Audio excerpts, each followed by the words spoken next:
sejam bem-vindos a mais um Samba Talks, o nosso podcast sobre inovação, empreendedorismo, intraempreendedorismo, histórias sempre muito motivadoras, né, Pedro Felizola? Você que está sempre ao meu lado desde o comecinho do Samba Talks, a gente já ouviu muita história boa aqui, né? Muita. E hoje vai ter mais uma, né? Estamos bem com a expectativa lá em cima para esse bate-papo. Hoje temos um convidado muito especial de indústrias tradicionais, Luiz Gonzatti, que é o CEO da Alibra. Ô Luiz, você pode depois contar um pouquinho, porque possivelmente as pessoas que estão nos ouvindo, muitos não vão reconhecer, né? A Alibra, poxa, não é uma marca, às vezes, tão conhecida no B2C, mas possivelmente no nosso dia a dia, quando você contar aí, você vai contar que tem muita coisa que a gente consome no nosso dia a dia, que a Libra está ali nos bastidores, está por trás, é a matéria-prima que faz parte do alimento aí do brasileiro e da brasileira. Mas antes de entrarmos na Libra, a gente queria, já te dando as boas-vindas, a gente queria que você trouxesse um pouquinho da sua história. Sua história, eu que vi ali, você está há muitos anos nessa indústria de alimentos, né? Conta um pouquinho pra gente de onde, como se diz aqui em Minas Gerais, hoje inclusive vou gravar uma live com o governador Zema, a gente é da mesma terra lá no Triângulo Mineiro, viu, Luiz? E a gente fala assim, de onde você vem, pra onde você vai, né? Onde que eu tô, onde que eu vou. Então conta um pouquinho pra gente de onde você vem, quais suas origens, como é que você chegou aí como CEO de uma indústria tão tradicional brasileira. Não, perfeito. Antes de mais nada, Gustavo, Pedro, obrigado pelo convite. Tenho certeza que a gente vai poder dividir algumas histórias interessantes aqui nesse tempo. Mas antes de falar um pouco da Libra, desse mercado de ingredientes, deixa eu falar um pouquinho do Luiz. E o Luiz não é de Minas, mas é nascido no interior do Rio Grande do Sul. Mas te falo em interior mesmo, né? A cidade se chama Sério. E, assim, é motivo de muitos questionamentos quando eu passo no aeroporto, porque está lá no passaporte, nascido em Sério. Mas é sério que existe o município de Sério? Sim, existe. É uma pequena cidade de 2.000 habitantes. Claro que lá na década de 70, quando eu nasci, não tinha luz elétrica, então é algo muito, muito do interior mesmo. E aí eu acabei saindo de casa muito cedo para estudar, né? Porque vocês devem imaginar as condições. Se não tinha luz elétrica, o restante também deveria ser bem desafiador. Mas eu nasci, meus pais agricultores, pequenos agricultores, e que naquela época com culturas super tradicionais. Depois entrou as integrações, principalmente criação de frango e suínos, que mudaram muito a realidade dessa região, mas nos anos 70 isso era muito incipiente, ainda 70 e 80, isso era uma atividade que estava recém-iniciando. Eu saio de Sério no ano 84, com 14 anos, e era a possibilidade que tinha de poder estudar, e fui estudar no seminário franciscano. Então, a família de todo um histórico católico, e naquela época ter um filho padre era quase que um dever de toda a família. As famílias não eram pequenas, então... E eu estudei, fiquei 3 anos no seminário com os freis franciscanos, e que até tinham uma relação muito próxima com a província de Minas Gerais, então os gaúchos e mineiros tinham muitas atividades em comuns. Fiquei, depois saí do seminário, continuei os estudos na área técnica, tecnológica. Eu sempre gostei um pouco mais de ciências exatas. E aí fiz Química Industrial na Federal de Santa Maria. Depois acabei saindo da faculdade. Aí quando eu me formei início dos anos 90, também um período bem desafiador para a indústria, para a economia como um todo. E aí eu fui trabalhar na indústria. Trabalhei numa indústria fora da indústria de alimentos, e também foi minha única experiência fora. Trabalhei na indústria de tintas, como no desenvolvimento, e trabalhei por um período de 4 anos, mais ou menos.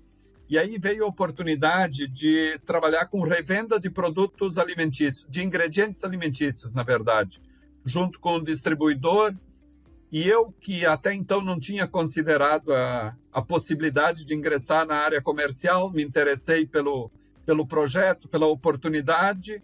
Estou falando do ano 97. E, bom, desde aquele ano até hoje eu não saí do meio. Então, ingressei num distribuidor aí de ingredientes para alimentos. Era um distribuidor de uma empresa argentina chamada Saporite.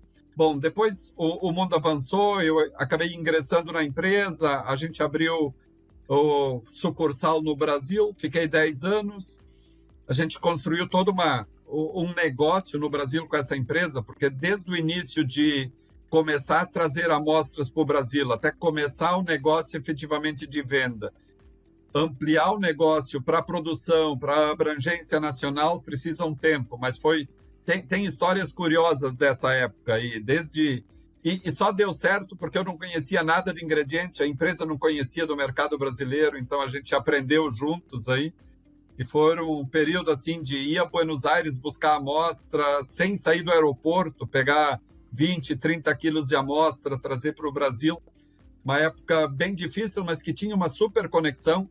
Para terem uma ideia, naquela época, e estou falando 97, 98, existiam 4 voos diários Porto Alegre-Buenos Aires, operados por companhias brasileiras. Hoje não tem nenhum, né? Hoje não tem voo de Porto Alegre, mas mesmo antes da questão aqui da enchente, não tinha, já há muitos anos não tem voo direto Porto Alegre-Buenos Aires de companhia aérea brasileira. Bom, fiquei 10 anos nessa empresa, segui no segmento de ingrediente, mudei, a empresa tinha sede em Curitiba, no Brasil, e eu sempre morei em Lajeado, no Rio Grande do Sul. Mas eu comecei fazendo vendas no Sul, depois assumi a gestão comercial e desde dessa época, então, minha vida tem sido aeroporto, carro, hotel, casa, na semana seguinte volta o mesmo esquema. Em 2006, eu mudo para São Paulo para desenvolver um negócio da Cognis, que era o braço, uma spin-off do grupo Henkel. A parte de ingredientes para alimentos foi vendida para um fundo de investimento, e aí eu ingressei na área comercial, depois virei head do negócio. Esse negócio foi comprado pela BASF em 2010. Na BASF, eu também fui responsável por unidade de negócio, trabalhei 1 ano e meio no Headquarter Global, na Alemanha, e na área de fusões e aquisições, sempre na divisão de nutrição e saúde. Então, naquele momento, a gente estava olhando muitos projetos nessa área. Volto para o Brasil depois, oficialmente, numa integração de nutrição animal. Dali, eu migrei para uma empresa irlandesa, a Kerry, como vice-presidente de vendas para a América Latina, isso em 2013. Em 2018, foi o primeiro momento, depois de sair em 97, que eu voltei a morar em casa. Eu voltei para o Rio Grande do Sul, oficialmente, como base, para fazer uma integração de uma empresa que tinha sido comprada pela Frutarom, um grupo israelense. Bom, aí veio a pandemia e deu sorte, porque aí durante 15 meses eu tinha que ficar em casa, não tinha alternativa, não ia nem no escritório, que ficava a 3 quilômetros da minha casa. Fiquei trabalhando home office o tempo todo. Em 2021, o fundo de investimento fez a aquisição da Alibra. E antes de concluir o processo, eles tinham uma consultoria que uma das atividades era identificar alguém que pudesse liderar o processo. E assim, já era um dos meus anseios, depois desses 25 anos de experiência nesse mercado específico, de liderar um projeto assim, a nível de Brasil, a nível de América Latina, até porque eu sempre tive muitas ideias, e provavelmente poucas que pudessem ser executadas, mas algumas delas eu acreditava que eram possíveis. E aí eu vi uma oportunidade realmente de um negócio interessante, um segmento que eu conhecia um pouco, tinha acumulado um pouco de experiência nesses 25 anos. E, bom, estou aqui. Já são 3 anos e pouco que o Axum, então, comprou o controle acionário da Alibra e a gente assumiu a liderança do processo. Luiz, já para a gente emendar aí, já que você trouxe um pouco da Alibra, né? Primeiro, parabéns pela sua história, super legal. E é legal, né, Feliz, a gente ver as pessoas que vêm da área técnica e vão para a área comercial, é interessante, né? Porque você traz uma bagagem técnica de quem sabe o que está sendo feito lá na ponta para outra ponta, para o outro lado da mesa. É super legal. Mas conta um pouco da Alibra também, Luiz, porque eu mesmo falei, poxa, o que será, né? Vou dar uma estudada e vi que tem muito produto, tem muita coisa interessante que possivelmente está aí nas nossas vidas e a gente nem sabia, né? Conta um pouquinho para a nossa audiência. Tá. Não, com certeza. A Alibra foi fundada no ano 2000, foi fundada na região de Campinas, então, e os fundadores da Alibra eram pessoas de muito conhecimento na área técnica. Então, eles tinham um profundo conhecimento da área técnica tecnológica. Isso fez com que, desde o princípio, eles criassem produtos que fossem muitas vezes inovadores para o mercado, porque eles tinham tido acesso à tecnologia, conhecido os linhas de produtos similares no exterior e também tinham o desejo de continuar inovando. Então, engenheiros formados na Unicamp, das primeiras turmas de engenharia de alimentos, mas com um desejo de inovação muito grande.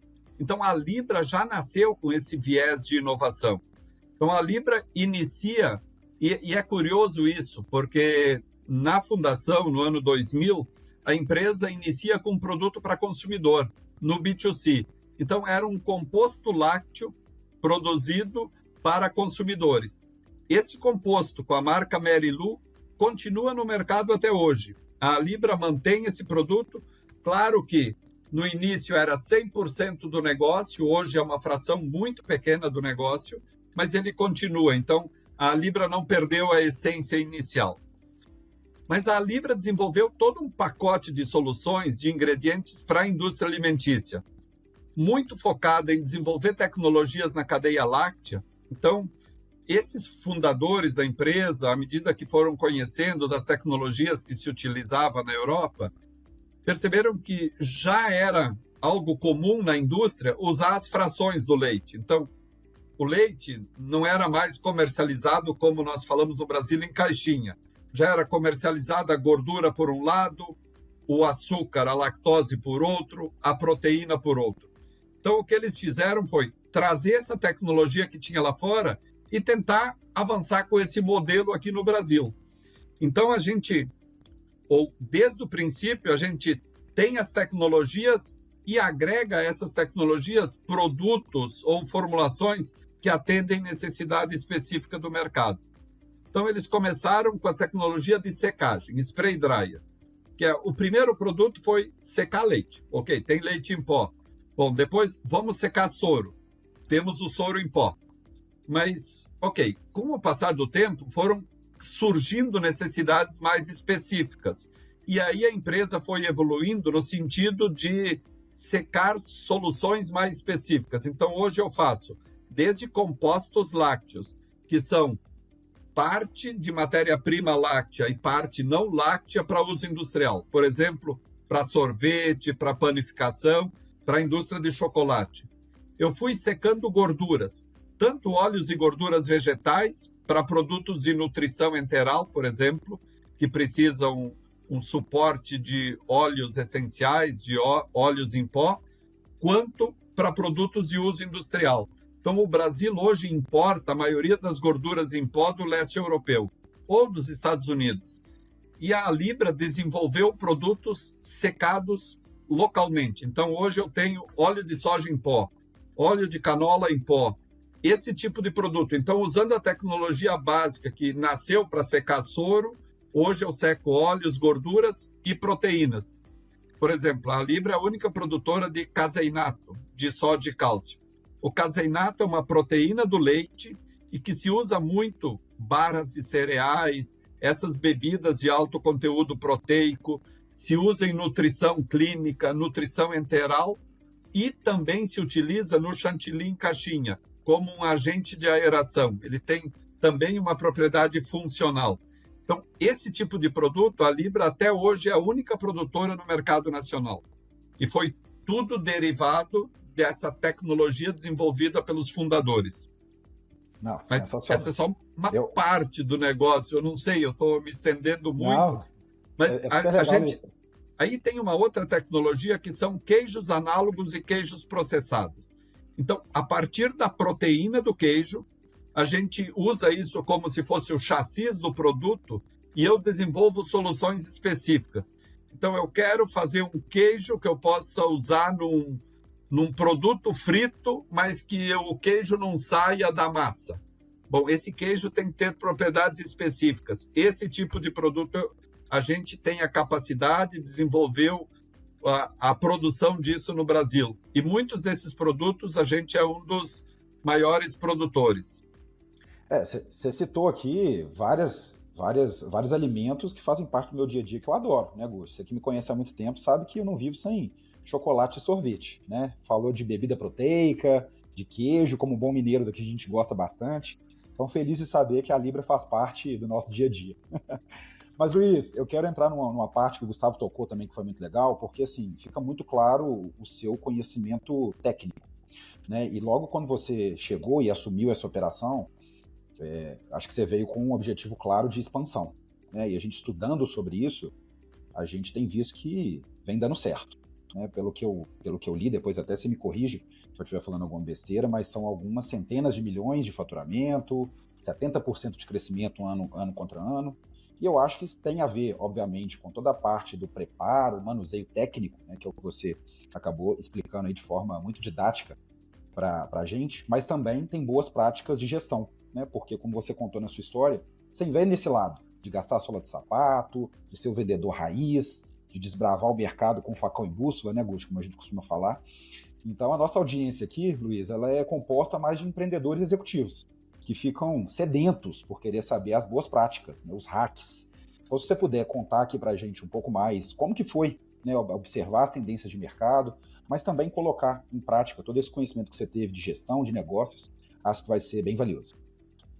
Não, perfeito. Eu acho que, na verdade, a gente, desde da prévia, né, antes da gente entrar, a gente estudou o modelo de negócio e tinha uma tese de por onde esse negócio crescer. Então, a gente, nesses primeiros 3 anos, a gente tem um investimento importante, eu divido em 3 etapas. A primeira foi a adequação do Parque Fabril. Nós temos uma indústria relativamente nova, mas precisava de algumas adequações. O segundo foi complementar a parte de utilities, de serviços. Então, a gente acabou de fazer uma estação de tratamento de efluente super moderna, que eu tenho 0 de resíduo, uma das pouquíssimas plantas com esse nível de sofisticação que tem no Brasil. E a terceira etapa, e nós estamos nela, que tem ampliação de capacidade produtiva, principalmente. Então, a gente está fazendo esse movimento, essa etapa deve concluir no primeiro semestre do ano que vem.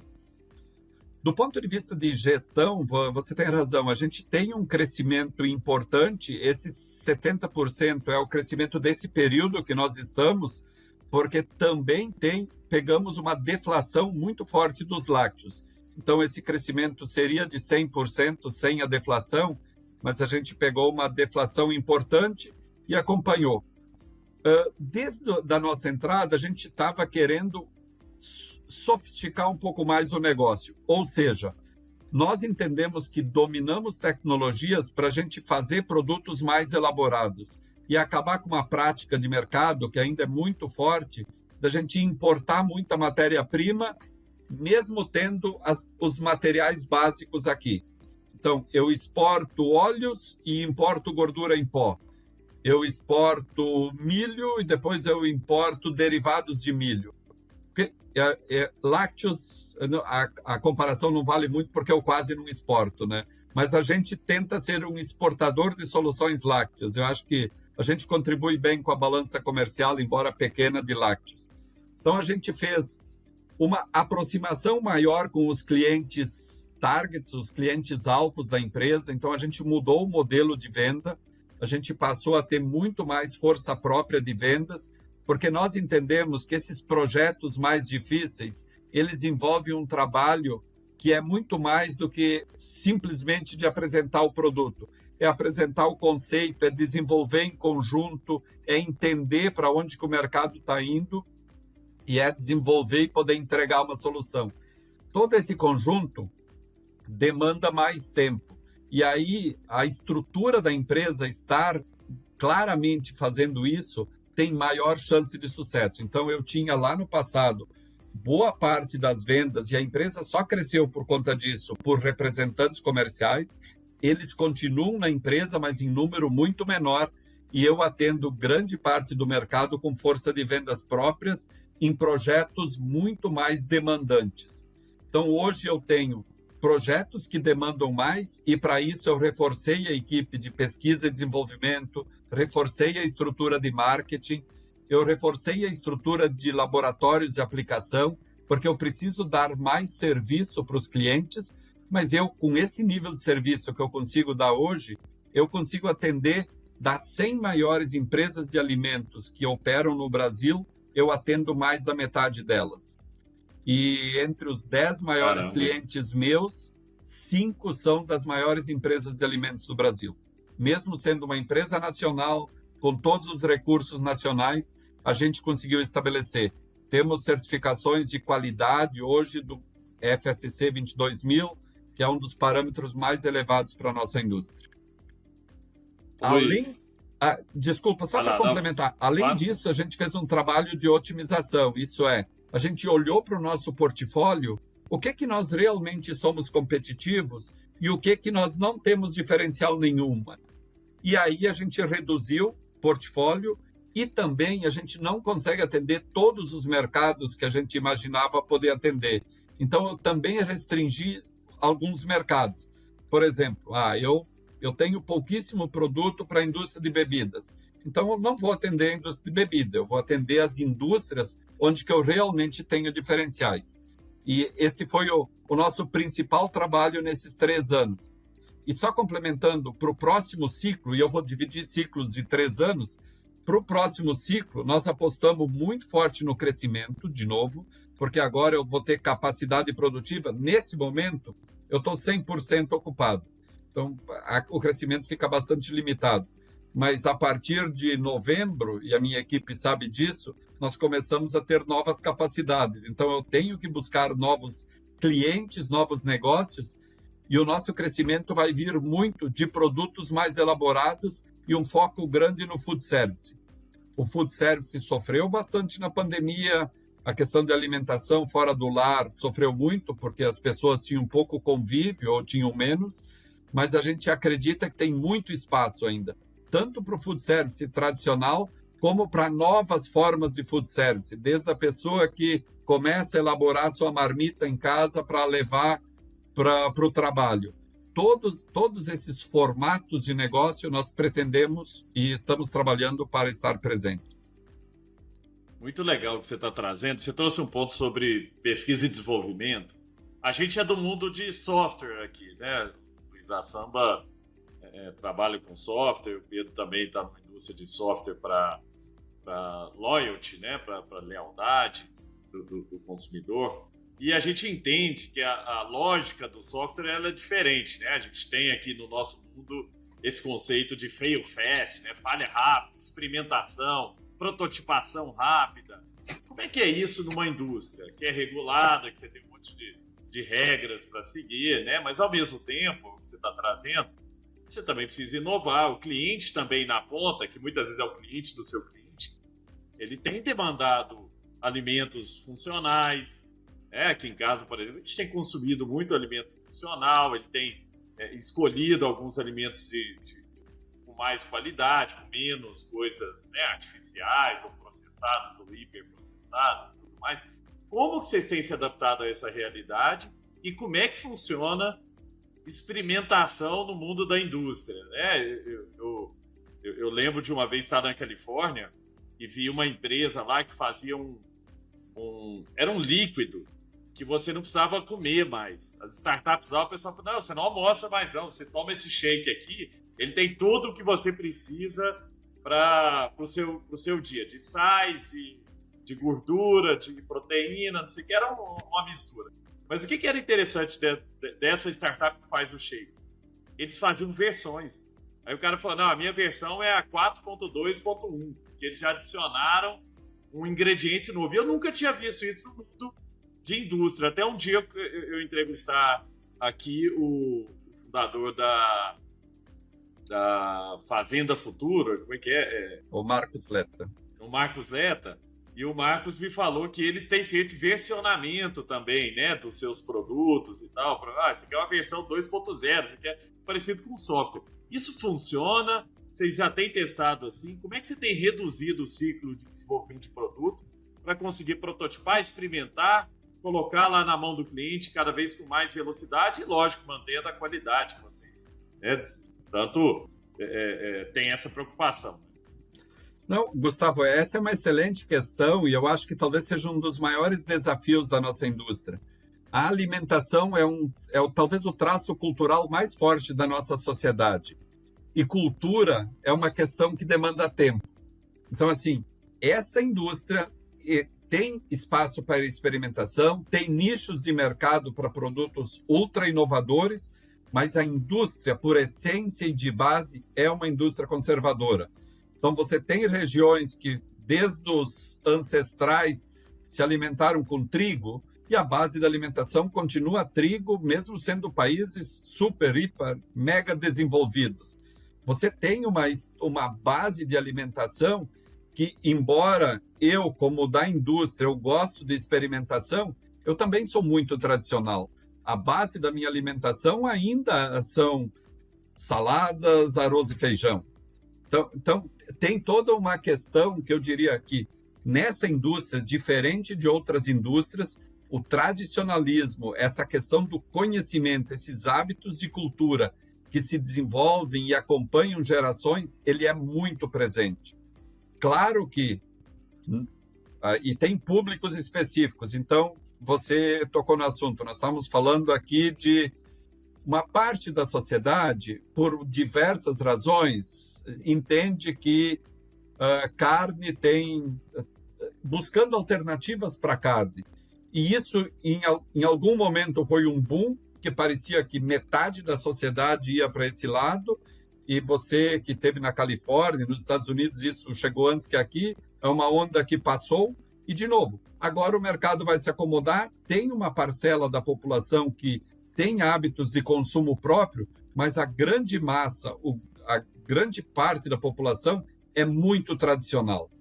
Então, mesmo... Ô, Luiz, até só complementando o negócio da carne, eu fui uma vez comer aquele hambúrguer Futuro lá, onde você tem... Era um hambúrguer de vegetais, né? E depois eu fui ler que aquilo ali não faz tão bem como parece, né? Porque parece que ele é feito só de vegetais. Não, mas ele, para ter a textura da carne, ele precisa de várias combinações ali, que algumas não são tão positivas, né, para o nosso corpo como a gente imagina. Assim. Isso é algo que a gente também vai aprendendo, né, Luiz? Assim, tem esse lado do... agora não pode isso, não pode aquilo, e de repente você vê que, poxa, mas o equilíbrio é importante, né? E aí que tem um lado cultural muito forte. Isso, a palavra-chave é equilíbrio, né? Porque se você observa realmente a lista de ingredientes desses produtos, ela ainda é muito ampla. As empresas têm feito um trabalho para reduzir, para controlar a quantidade de sódio, a quantidade de aditivos que usa nesses produtos, mas esse é um trabalho constante e de novo, e não vai parar por aqui. Esses também são aspectos que vão mudando com o tempo, né? À medida que surgem novos estudos, essas questões avançam. E é um pouco do que aconteceu com a carne vegana ou com produtos veganos que precisam ainda, e que tem muito espaço seguramente para evoluir no sentido de cuidarem desses aspectos nutricionais e reduzir lista de ingredientes. Não, maravilha. E é muito legal, Luiz, ouvir você falar, porque realmente é o conhecimento técnico puro, né? De quem vive a coisa, né? Não só ouviu falar, ou então tem um conhecimento de gestão e vai aplicar isso no dia a dia, né? Então, eu acho que essa combinação aí mesmo do conhecimento mais profundo com todo o seu background é o que tem feito a receita do sucesso, né, para a empresa decolar.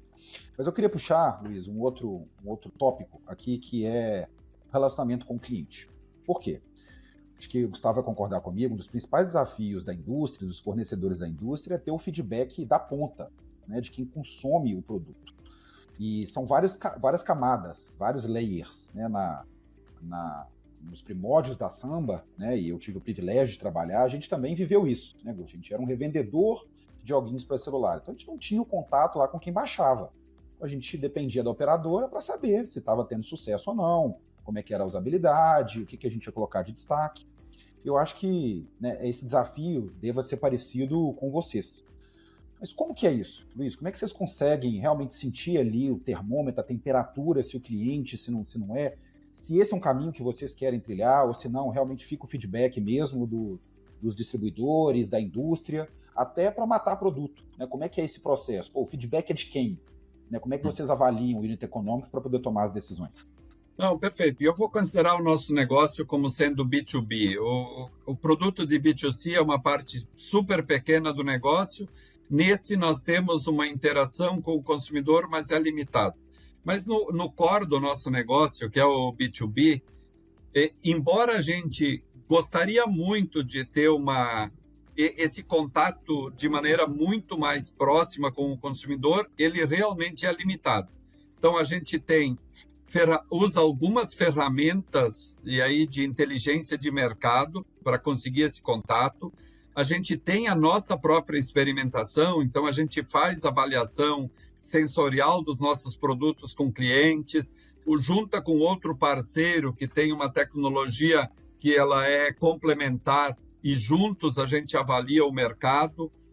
No Ô, Luiz, Oi. desculpa te interromper, mas acho que esse tópico é interessante. Vocês fazem grupo focal mesmo? Vocês pegam algumas pessoas para poder experimentar e testar? Sim, fazemos Legal. junto com com empresas que têm essa experiência e expertise desenvolvida. Nós também temos, mas o nosso acesso é mais limitado. Mas, por exemplo, uma parte significativa dos meus produtos vão no canal Food Service. E aí as redes de food service têm isso muito desenvolvido. Então, desde as grandes cadeias internacionais, mas mesmo as cadeias nacionais, e que agora existem muitas cadeias regionais no Brasil, desde hambúrguer, restaurante, cafés, sorveteria. Então, é uma indústria, esse segmento de food service está se desenvolvendo muito de maneira espalhada pelo Brasil. Então, a gente já tem negócios bem desenvolvidos no norte e nordeste do Brasil, tem experiências. Eu estava ouvindo hoje um empresário de um café, uma rede de cafés do Rio Grande do Sul, que já tem várias lojas em São Paulo, e como eles estão dinamizando e crescendo o negócio também. E a gente tem feito isso junto com eles, avaliando a percepção do consumidor. Porque, às vezes, a percepção de um consumidor varia de acordo com a expectativa que ele tem com aquele ambiente, com aquele negócio. Então, e eu falo muito disso, eu tenho soluções de queijo, por exemplo, para o mercado de pizzaria. Mas nós temos toda a pizza no Brasil. Eu tenho desde o consumidor que tem R$12 para comprar uma pizza para assar para a sua família, e eu tenho o consumidor que vai no restaurante e paga R$200 uma pizza. Você não pode querer que uma pizza de 12 de R$200 tenha o mesmo padrão. E, de novo, nem estou falando que é melhor e pior, estou falando de diferente padrão, e para ter diferente padrão, seguramente tem diferentes ingredientes. E esse é o objetivo. Para o consumidor que eu quero buscar, para aquele nicho de mercado que eu quero atender, eu preciso entender muito bem o que é a necessidade. Então, esses grupos focados em determinada especialidade é o que nós buscamos. Nós não temos a expertise de fazer isso sozinho, mas a gente usa empresas parceiras e usamos clientes que são parceiros em trabalhar esse aspecto em conjunto. Muito legal. Que aula que a gente está tendo aqui, Luiz. Luiz, para a gente fechar esse papo super gostoso, que já estamos chegando aí em quase 40 minutos, conta para a gente um pouquinho de como é que vocês olham para tendências de mercado. Eu tive uma professora nos Estados Unidos uma vez, e ela me falou o seguinte: se você enxerga a tendência, é porque ela já passou, ela não é tendência mais. Tendências são sinais. São pequenos sinais que você tem que ir juntando e falar, opa, isso aqui pode ser grande. Isso aqui, Ozempic, né? Eu tive essa professora, ela falando do Ozempic, ela falou, a gente conseguiu enxergar o Ozempic 5 anos antes de nascer. baseado em quê? Tanto dinheiro que estava saindo disso, as aprovações do FDA, que eu não sei o que, o cara começa a linkar um monte de coisa e falou, opa, vai sair um negócio grande para esse mercado de emagrecimento. No caso é diabetes, mas foi usado para outra coisa. Mas no caso específico de alimentos, como é que vocês olham para tendências, para ver, tipo, poxa, né? Público sem glúten, zero açúcar, está crescendo, não está, isso vai pegar, porque também não dá. Eu estou no conselho de uma grande varejista, das 3 maiores varejistas de moda aqui do Brasil, aberta em bolsa, e esses caras ficam olhando tendências, mas o que a gente tem visto é que aquelas tendências de moda de antigamente, que fala, Milão falou que o ano que vem vai ser colorido, a cor do ano que vem é rosa, muito bom. E aí todo mundo seguia. Agora o que está acontecendo com os chineses? Né? Eles trouxeram isso e a gente está começando a usar aqui também. A gente está começando a olhar dados de TikTok, de rede social, o que os TikTokers estão usando.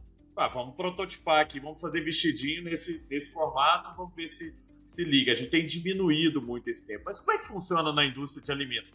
Dá para diminuir? Dá para olhar a tendência e através de dados e tentar fazer alguma prototipação mais rápida? Ou, de novo, é muito ainda tradicional? As tendências também elas não chegam tão rápidas? Eu acho que eu estava linkando com o que eu tinha falado anteriormente. Isso é uma vantagem e uma desvantagem. O aspecto da alimentação tem um forte traço cultural de conservador. Os hábitos de consumo são os hábitos mais difíceis de mudar, porque eu preciso criar confiança do produto, eu preciso acreditar e uma geração que os hábitos mudam na mudança de geração, e isso é um período longo. Então, em alimentação, a mudança é muito menor que em tecnologia, que em vestuário, que em outras áreas, mas elas acontecem. Eu acho que o grande diferencial aqui é entender como essa mudança bem sutil pode impactar no teu negócio. Por exemplo, eu tenho uma mudança que está acontecendo na sociedade, que é as pessoas, por diversas razões, preparando menos alimentos em casa, ou preparando outros alimentos em casa, mas as pessoas perdendo muito a habilidade de preparar o alimento. Bom, eu tenho que pensar os ingredientes, ou tenho que pensar minhas soluções para food service que sejam muito facilitadas, porque se for complexo, as pessoas não vão saber preparar, as pessoas não têm o tempo de aprender, e as pessoas hoje querem aprender bastante rápido, e tem muitas coisas que absorvem tempo e absorvem dinheiro das pessoas, que talvez não existisse há um tempo atrás, mas principalmente tempo, que eu acho que é o insumo mais delicado do ser humano hoje. Então, como nós fazemos?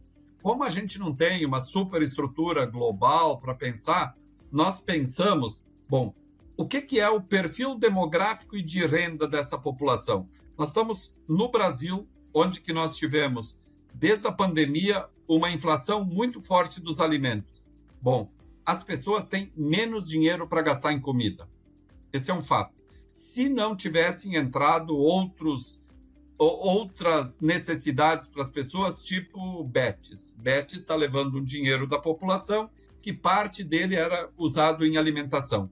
Bom, todo esse dinheiro que está saindo da alimentação ou que não cresce a renda para cobrir esse aumento, está significando que as pessoas têm que se alimentar de forma diferente e, de preferência, mais econômica. A nossa inovação vai muito nesse sentido.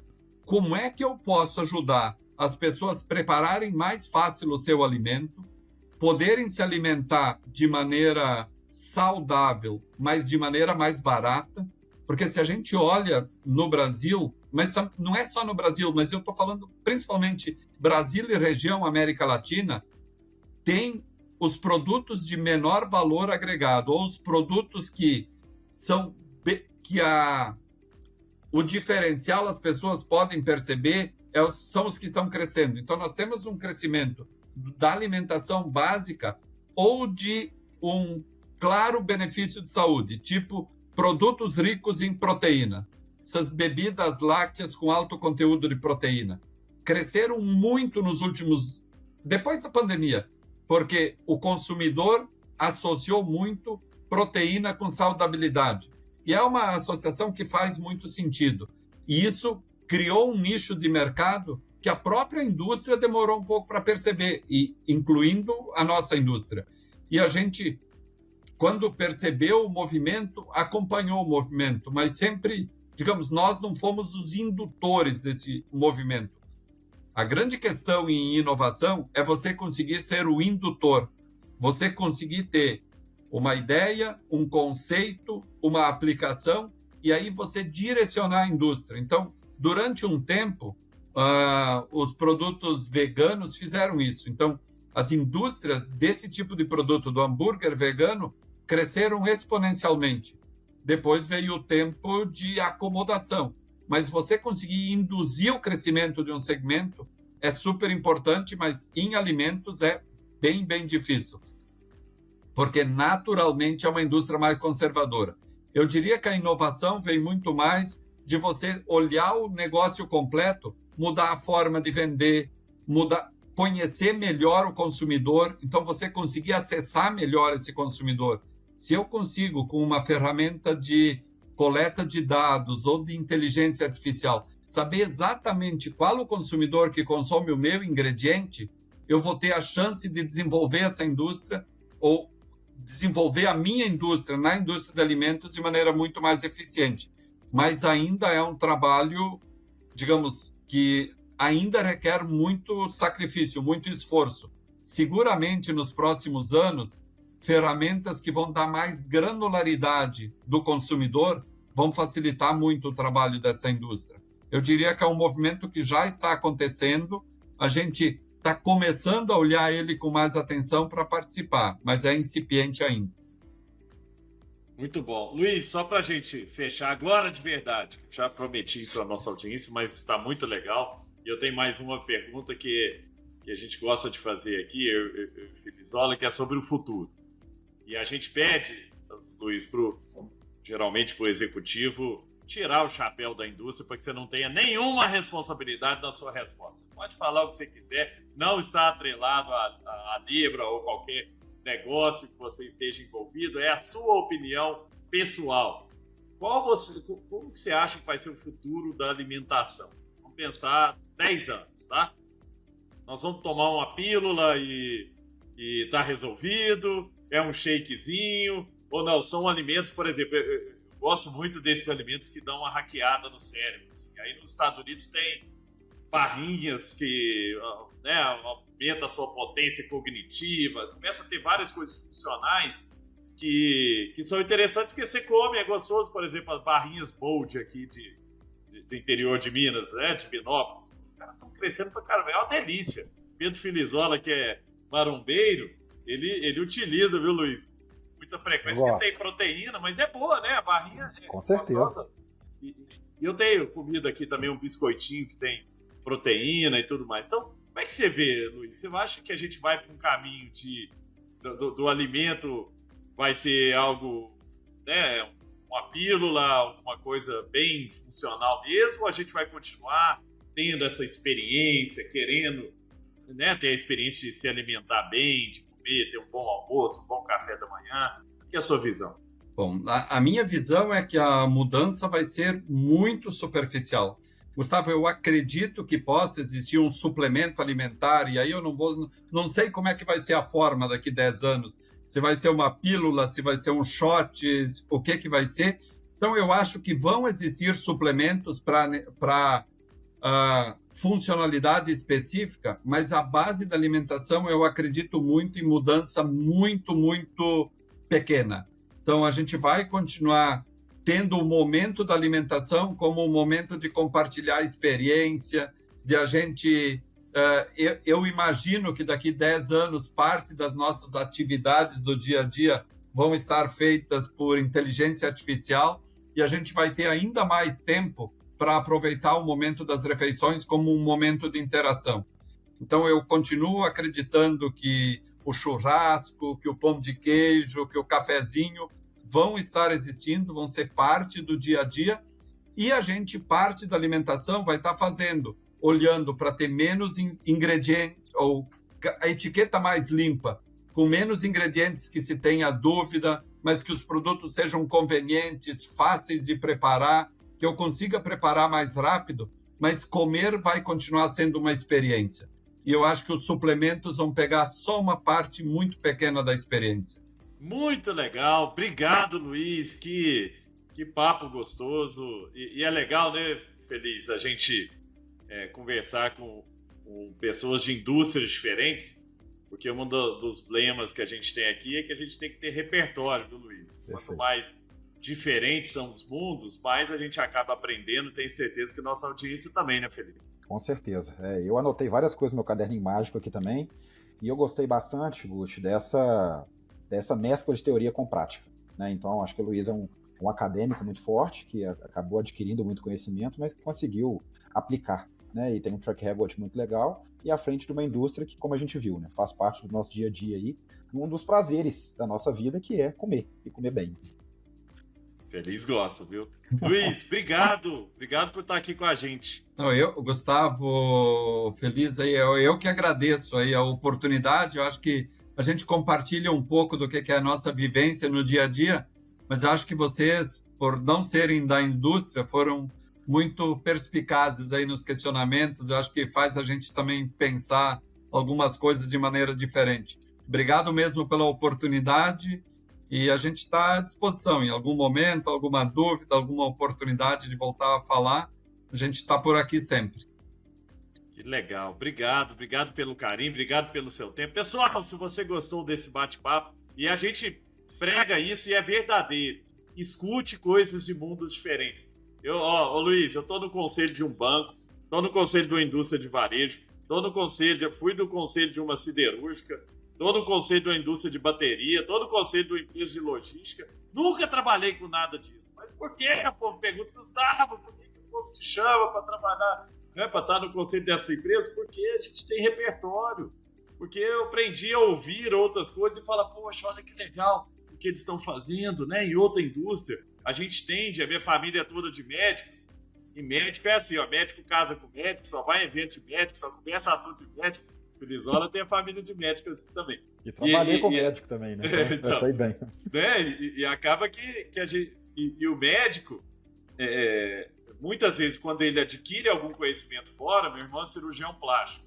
Falei, Léo, vai aprender marketing digital. O Léo começou a aprender marketing digital, mais cirurgia plástica. Opa, ele tem um diferencial competitivo.